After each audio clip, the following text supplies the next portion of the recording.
اس پہ پہلے اٹیک ہو چکا ہے. میرا کنسرن تھا رؤوف صاحب کی سیفٹی, اس لیے میں رؤوف صاحب کے ساتھ اسی کی گاڑی میں گیا ہوں, میں اس کے ساتھ بیٹھا ہوں. پولیس اسٹیشن لے جایا گیا, پولیس لائنز اسلام آباد. پولیس لائن اسلام آباد میں یہ بتایا کہ آپ کے خلاف کوئی پرچہ نہیں ہے, کوئی کیس میں مطلوب نہیں, آپ یہاں نہیں رہ سکتے, البتہ رؤوف صاحب ادھر ہوں گے. میں نے رؤوف صاحب سے پھر اجازت لی کیونکہ میں مزید وہاں نہیں رک سکتا تھا, روکنے کی اجازت نہیں تھی. ریزن یہی ہے کہ یہ پہلا مرتبہ نہیں تھا.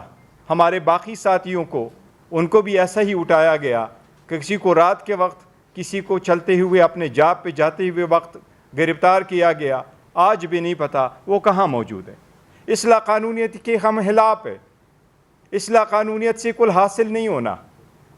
لوگوں کو توڑنا بڑا آسان ہے, جوڑنا اور آگے لے کے جانا بڑا مشکل کام ہے.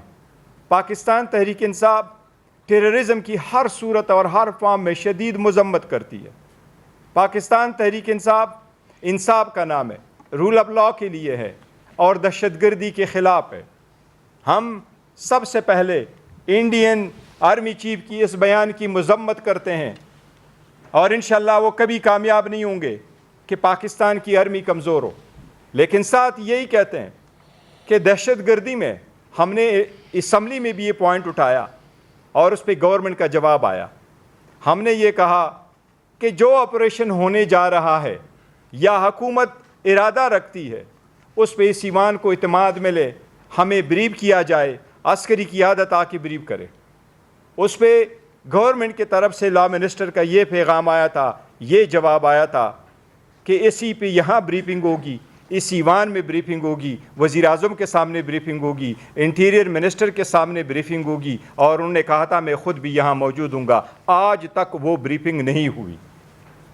ایک پولیٹیکل پارٹی جو اتنی اسٹرانگ اور مضبوط ہو ان کو آئسولیٹ کرنا, ہر وہ اقدام کرنا جس سے اس پولیٹیکل پارٹی کے ورکر سپورٹر ڈسہارٹ ہو, صرف اس پارٹی کو ٹارگٹ کیا جا رہا ہے.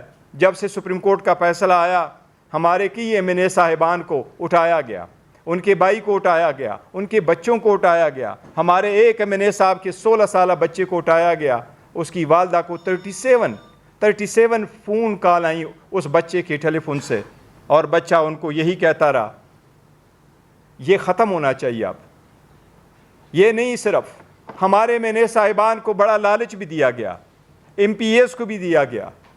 سپریم کورٹ کا فیصلہ ہے, انشاءاللہ یہ امپلیمنٹ ہوگا. پاکستان تحریک انصاف ان کارروائیوں کی شدید مذمت کرتی ہے. انشاءاللہ تعالیٰ رؤوف حسن صاحب کے لیے ساری کی ساری کارروائی عمل میں لائیں گے. ہم عدلیہ سے امید کرتے ہیں کہ انشاءاللہ کل اگر اس کو عدالت میں پروڈیوس کیا جائے گا تو ہمیں امید ہے کہ انشاءاللہ تعالیٰ رؤوف حسن صاحب کو ڈسچارج کیا جائے گا. کسی بھی بندے کو روکنا بغیر وارنٹ کے, بغیر انکوائری کے, بغیر انویسٹیگیشن کے, بغیر ایف آئی آر بتایا ایز وی اسپیک, ہمیں نہیں پتا کہ کون سا ایف آئی آر ہے جس میں وہ مطلوب ہے یا اس ایف آئی آر میں ہمارے اور ساتھی مطلوب ہیں. یہ سب کچھ صرف ایک پارٹی کو کمزور کرنے کے لیے کیا جا رہا ہے. اس سے ملک آگے نہیں جائے گا, اس سے ملک کا نقصان ہوگا, اس لیے ہم اس کی مذمت کرتے ہیں.